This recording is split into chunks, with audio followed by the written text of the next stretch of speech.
हांसदा इस बार जीत करके हैट्रिक लगाएंगे और अब इसके जीतने के साथ साथ इंडिया गठबंधन का देश में सरकार भी बनने जा रहा है। बिल्कुल विजय होंगे। लगभग एक लाख वोट से जीते थे पिछले बार। इस बार हम लोग चाह रहे हैं कि 1.5 लाख वोट से हम लोग जिताएंगे और 50,000 वोट हम लोग बढ़ाएंगे इस बार। जब से बीजेपी सरकार आई सिर्फ हिंदू मुसलमान ही हुआ और जो लोगों को आश्वासन दिया यह कर देंगे वह कर देंगे, नौकरी दे देंगे, सर्विस दे देंगे, 15 लाख रुपया दे देंगे, देश में कुछ सस्ता कर देंगे, ऐसा कुछ तो हुआ ही नहीं मोदी सरकार से। देखिए उसको जितना फंसाना है फंसाने दीजिए। हम लोग एकजुट है और समझ रहे हैं ये मोदी का जो राजनीति है, गंदा राजनीति इस बार नहीं चलने वाला है और हम नहीं, सभी लोग समझ रहे हैं इस बात को। हम लोग अब झुकने वाले नहीं हैं। झारखंड झुकेगा नहीं और हम नहीं रुकेंगे। राहुल गांधी को प्रधानमंत्री तो एकदम 100% होना ही चाहिए, मोदी जी को तो होना ही नहीं चाहिए।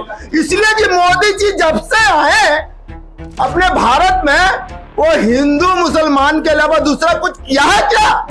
झारखंड सरकार से भेदभाव कर रही थी केंद्र सरकार। ये आवास का पैसा रोक दिया था, जिसके कारण मजबूरी में हेमंत सोरेन को कदम उठाना पड़ा कि अगर केंद्र की बीजेपी सरकार, मोदी सरकार आवास नहीं दे पा रही है तो हम झारखंडियों को, झारखंड के लोगों को हर हाल में पक्का मकान देंगे और देने का काम कर रहे हैं। पहला खेप 8 लाख आवास बन रहा है, दूसरा खेप में फिर 20 लाख बनेगा। इस तरह करके हर हाल में सबको पक्का आवास दिया जाए। झारखंड सरकार के द्वारा घोषणा कर दिया गया है कि जो भी महिला 50 वर्ष की हो जाएगी उसको भी पेंशन दिया जाएगा 1000 रुपया के रूप में।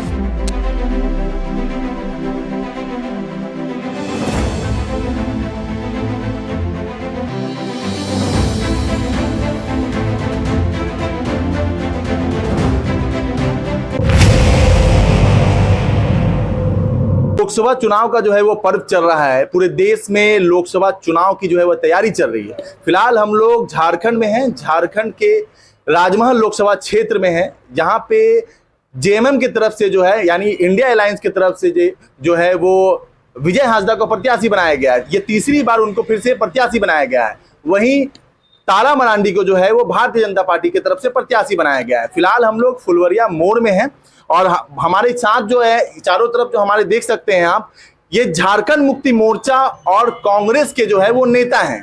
इनसे जानते हैं और जानने समझने की ये कोशिश करते हैं कि 1 तारीख को जो है राजमहल लोकसभा में जो है वो वोटिंग होना है, उसमें क्या कुछ होने वाला है और ये लोग कितना दमखम लगा रहे हैं। हमारे साथ जो है ये झारखंड मुक्ति मोर्चा के नेता हैं, उनसे हम बातें करते हैं। क्या नाम है आपका? खरजू खान। विजय हांसदा को जो है वो तीसरी बार जो है ये प्रत्याशी बनाया गया है। क्या लग रहा है, विजयी होंगे इस बार फिर से? हाँ, उसको दिया जाएगा वोट और जीतेगा। सबसे पहले ये बताइए कि आप जो मुरैठा वगैरह पहने हुए हैं, इसका क्या राज है? क्या हुआ था आज? कुछ बता रहे थे आप लोग कि आज कोई कार्यक्रम था आप लोगों का? आज हम लोग का कार्यक्रम था। क्या कार्यक्रम था? वोट दे करके मौजूद होकर के उसको वोट जिताना। अच्छा, विजय हांसदा को। तो ये तीसरी बार फिर से प्रत्याशी बनाया गया है उनको। क्या लग रहा है इस बार समीकरण जो है उसमें बदलाव देखने को मिल रहा था? जैसे विजय हांसदा को प्रत्याशी बनाया गया तो कहीं लग रहा था बहुत सारे लोग इनका विरोध कर रहे थे। अभी फिलहाल मामला वैसा ही है या फिर दिक्कत होगी? उसके बाद सारा मामला जितना आदमी था सारा आदमी विजय हांसदा के तरफ में लोग घूम गए वोट देने के लिए। तो इस बार विजय होंगे? ताला मरांडी, मोदी जी कह रहे हैं कि 400 पार हो जाएंगे इस बार। इसका विश्वास हमको नहीं है। 400 के बाद विश्वास नहीं है। क्यों विश्वास नहीं है? इसीलिए कि अब जनता उसके तरफ घुरा हुआ नहीं है। तो पिछली बार भी आप लोगों को 2019 में भी विश्वास नहीं था, मगर इस बार तो विश्वास में क्यों कह रहा है कि वो भी नहीं होगा। अच्छा, तो विजय हांसदा का जो कार्यकाल रहा 10 वर्षों का, तो क्या लग रहा है कि कौन कौन से मुद्दे थे आप लोगों के जो पूरे हो गए और इस बार जो है फिर से वो प्रत्याशी बनाए गए, और कौन कौन से मुद्दे हैं जिनके कारण आप लोगों को वोटिंग करने जा रहे हैं फिर से? ये विजय हांसदा का हम लोग को जो था हम लोग का पूरा करके हम लोग उसका विजय हांसदा को। तो कोई काम, कोई मुद्दा? काम तो बहुत कुछ किया। क्या? रोड बना दिया। तो सड़क तो अभी नगर पंचायत की जिस सड़क से मैं आ रहा था उसकी सड़क बन गया, प्यारपुर वाला था, प्यारपुर वाला सड़क बन गया। और मुद्दे, और कोई मुद्दे हैं आप लोगों के जो इस बार फिर से आप लोग वोटिंग करने जा रहे हैं उनको? मेरे का मुद्दा यही है कि जब वो बनेगा तो मेरे को उससे रखा बात तो बोल के हम लोग को कर देंगे आप लोग को। अच्छा, मतलब इस बार फिर से विजय हो रहे हैं? हो रहे हैं। और भी बहुत सारे लोग हैं हमारे साथ। आपका क्या नाम है? बबलू शेख। प्रखंड उपाध्यक्ष है हम जेएमएम से। जेएमएम से हैं, तो क्या लग रहा है इस बार फिर से विजय होंगे या फिर दिक्कत है इस बार? बिल्कुल विजय होंगे, लगभग एक लाख वोट से जीते थे पिछले बार। इस बार हम लोग चाह रहे हैं कि 1.5 लाख वोट से हम लोग जिताएंगे और 50,000 वोट हम लोग बढ़ाएंगे इस बार। और जो भी आप बोल रहे हैं कि विरोध कर रहे हैं लोग, होता है सभी पार्टी में शुरुआत थोड़ा बहुत, अभी सब ठीक हो गए हैं। हम लोग मेहनत किए हैं और कर रहे हैं और फिर जिताएंगे। अच्छा, क्या मुद्दे हैं आप लोगों के? अभी देखिए, जिस लोकसभा क्षेत्र में हम लोग हैं, ये लोकसभा क्षेत्र में लगभग कुल जो है वो 6 विधानसभा क्षेत्र पड़ते हैं जी। 6 विधानसभा क्षेत्र में लगभग 5 वर्षों में जो कार्यकाल रहा, क्योंकि झारखंड मुक्ति मोर्चा की सरकार है, इसी क्षेत्र से पंकज मिश्रा एक नाम है जो झारखंड मुक्ति मोर्चा से जुड़े हुए थे। अभी आलमगीर आलम जो पाकुड़ के विधायक हैं, उनको भी गिरफ्तार कर लिया गया ईडी के द्वारा। तो इस लोकसभा क्षेत्र में जो समीकरण में कहीं बदलाव देखने को मिल रहा है, क्योंकि आए दिन ईडी जो है वो गिरफ्तार कर रही है किसी न किसी को, तो क्या लग रहा है इससे कोई प्रभाव पड़ेगा क्षेत्र में? देखिए, उसको जितना फंसाना है फंसाने दीजिए। हम लोग एकजुट है और समझ रहे हैं ये मोदी का जो राजनीति है, गंदा राजनीति, इस बार नहीं चलने वाला है। और हम नहीं, सभी लोग समझ रहे हैं इस बात को। हम लोग अब झुकने वाले नहीं हैं।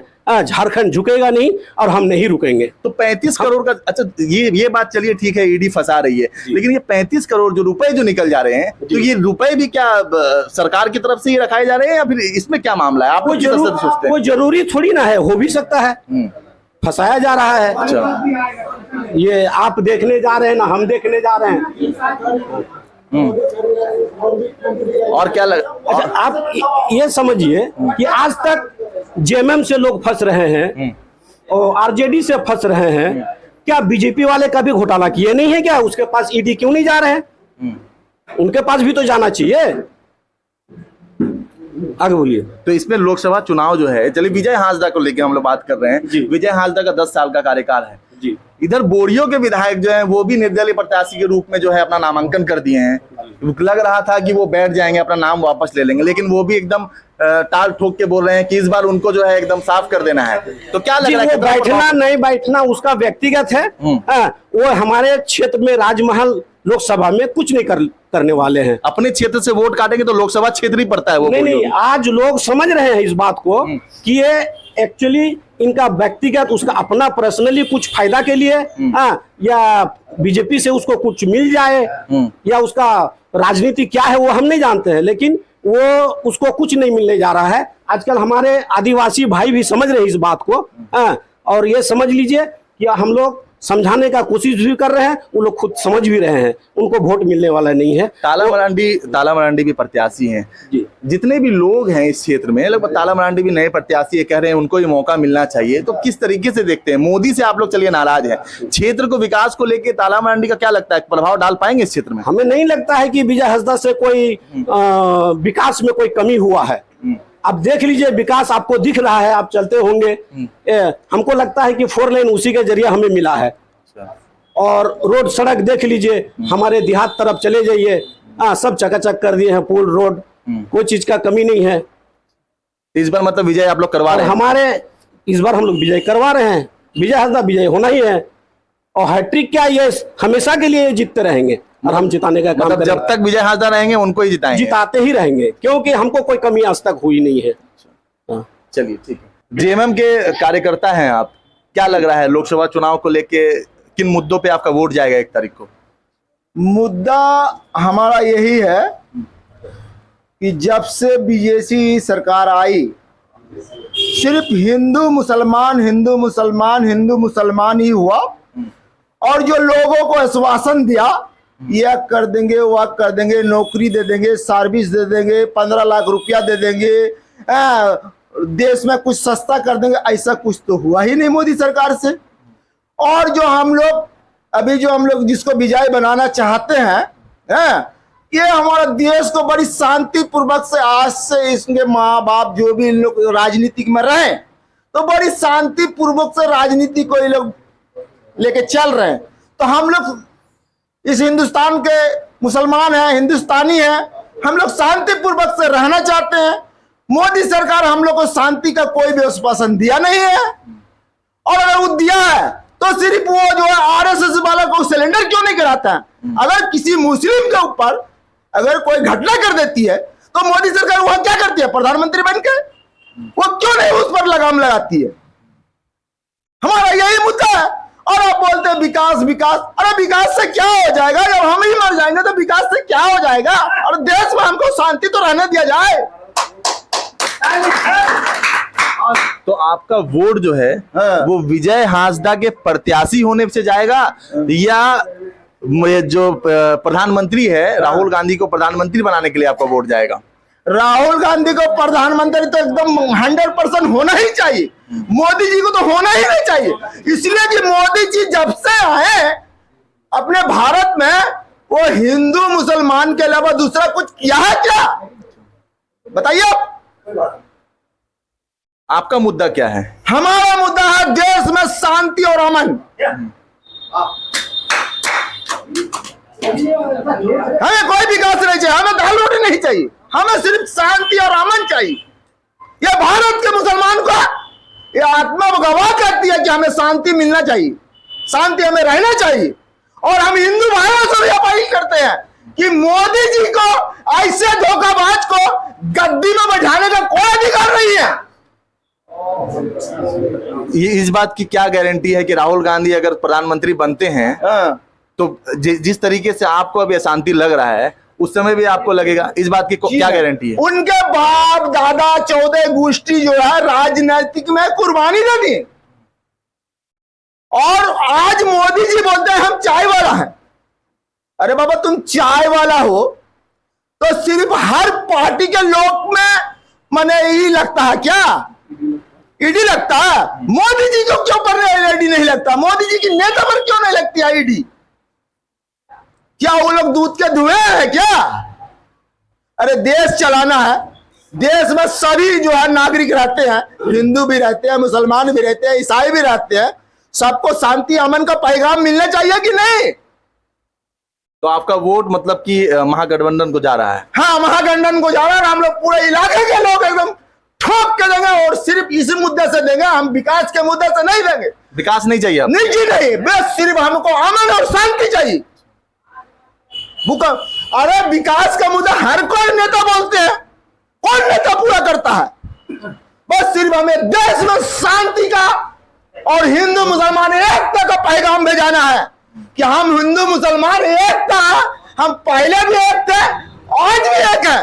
किसी नेता के बहकावे में आकर किसी पर दंगा फसाद हमको नहीं करना है। यह मोदी जी का काम जो है पिछले 10 साल कार्यकर्ता में हम लोग को बहुत खराब लगा है। चलिए, जेएमएम के कार्यकर्ता थे, इनसे बातें की। और भी बहुत सारे लोग हैं और इस क्षेत्र के जो है राजमहल नगर पंचायत क्षेत्र के पूर्व जो अध्यक्ष हैं, चेयरमैन हैं, हमारे साथ है किताबुद्दीन शेख, उनसे ही बातें करते हैं। इस बार क्या लग रहा है? विजय हांसदा प्रत्याशी हैं, जीत रहे हैं?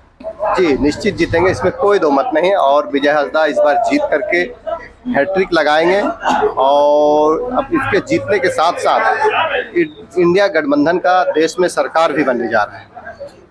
मुद्दे हैं, बहुत सारे मुद्दे, जो जिन मुद्दों को लेकर जो है हेमंत सोरेन सरकार में आए थे, वो मुद्दे अभी तक पूरे नहीं हो पाए। कुछ मुद्दे हमें कोरोना काल को लेकर आप लोग कह रहे हैं कि 3 वर्षों का कार्यकाल जो है उनका चला गया, 1 साल ही काम करने को दिया गया, फिर बता रहे हैं कि ईडी लग गई। लेकिन इस लोकसभा क्षेत्र की अगर बात करें तो इस लोकसभा क्षेत्र में केवल एक राजमहल विधानसभा क्षेत्र छोड़कर महागठबंधन की जो है विधायक हैं। उसके बावजूद इस क्षेत्र में विकास का जो एक नजरिया था, जो सोच के आए थे, वो अभी तक पूरा नहीं हो पाया। चाहे वो अगवा आवास की बात है जो लगभग 3 लाख का, वो भी आखिर समय में पूरा होता दिख रहा है। इसके बाद रोजगार भत्ता जो था आप लोगों का देने का, बेरोजगारी भत्ता की बात थी 5000, वो इन मुद्दों को अभी तक पूरा नहीं किया गया। किस तरीके से देखते हैं? देखिए, केंद्र की बीजेपी सरकार, झारखंड मुक्ति मोर्चा की जो उपलब्धि है, आज जो झारखंड के लोगों के हित में काम कर रही है, अनेकता में जो एकता का जो विशेषता है अपना देश में, हिंदू मुस्लिम सिख ईसाई जैन बौद्ध पारसी सब आपस में है भाई भाई। इस भाईचारा को देखते हुए झारखंड सरकार काम कर रही है, और झारखंड सरकार सबको सम्मान देने का काम किया है। झारखंड सरकार के द्वारा अभी आप सर्वजन पेंशन के बारे में जान लीजिए, आप किसी भी इलाका में चले जाइए झारखंड के कोने कोने में, आज के समय में एक भी बूढ़ा बूढ़ी आपको नहीं मिलेगा जिसको पेंशन नहीं मिल रहा है। तो झारखंड सरकार के द्वारा बूढ़ा बूढ़ी को पेंशन देकर के सम्मानित करने का काम किया गया है। दूसरी तरफ झारखंड सरकार के द्वारा घोषणा कर दिया गया है कि जो भी महिला 50 वर्ष की हो जाएगी उसको भी पेंशन दिया जाएगा 1000 रुपया के रूप में, और वो पेंशन दे भी रही है। और दूसरी तरफ केंद्र की बीजेपी सरकार, मोदी सरकार के द्वारा ऐलान किया गया था कि 2022 तक में हर हाल में पूरा देश में गरीबों का पक्का मकान हो जाएगा। मैं आप ही से पूछना चाहता हूं, आपका ध्यान आकृष्ट कराना चाहता हूं, क्या पूरा देश में गरीबों का पक्का मकान हुआ? नहीं हुआ। अभी 2024 चल रहा है।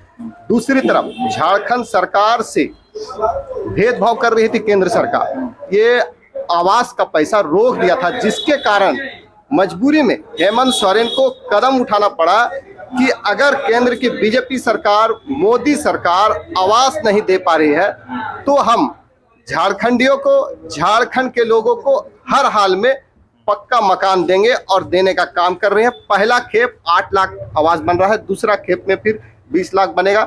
इस तरह करके हर हाल में सबको पक्का आवास दिया जाए। लोकसभा अगर क्षेत्र की बात की जाए तो इन 5 सालों में राजमहल ऐसा लोकसभा क्षेत्र है जहां पे सबसे ज्यादा भ्रष्टाचार हुआ है। आपको ऐसा नहीं लगता है? देखिए, ये भारतीय जनता पार्टी का चाल है। ये लोग ईडी का धमकी देकर के, सीबीआई का धमकी देकर तो पैसे कहां से आ रहे हैं? मेन मुद्दा ये है, पैसे जो निकल रहे हैं। पैसा तो अगर ये सवाल आप बीजेपी वाले से जाकर के पूछिए, अभी बीजेपी के खाते में इलेक्ट्रॉल बॉन्ड के इससे देखिएगा हजारों हजार करोड़ रुपया, लाखों करोड़ रुपया जाकर के खाता मिला। उनके पीछे ईडी क्यों नहीं लग रही है? और अभी जो भी पैसा पकड़ा रहा है कोई सबूत नहीं मिला है ये आलमगीर बाबू का पैसा है या फिर आज जो हेमंत सोरेन को एक मुख्यमंत्री होने के बावजूद भी उसको जेल में रखा गया है, जबकि उसके ऊपर ना तो कोई केस चल रहा है, ना उसको किसी तरह का सजा है और ना कोई मुकदमा चल रहा है, फिर भी उसको जेल में रखा गया है। ये बात आप समझ सकते हैं। और पूरा झारखंड के जनता के साथ साथ पूरा देश का जनता देख रही है और समझ रही है कि अगर एक मुख्यमंत्री को जेल में डाला जा सकता है तो हम लोग को कैसे ये भारतीय जनता पार्टी छोड़ेगी।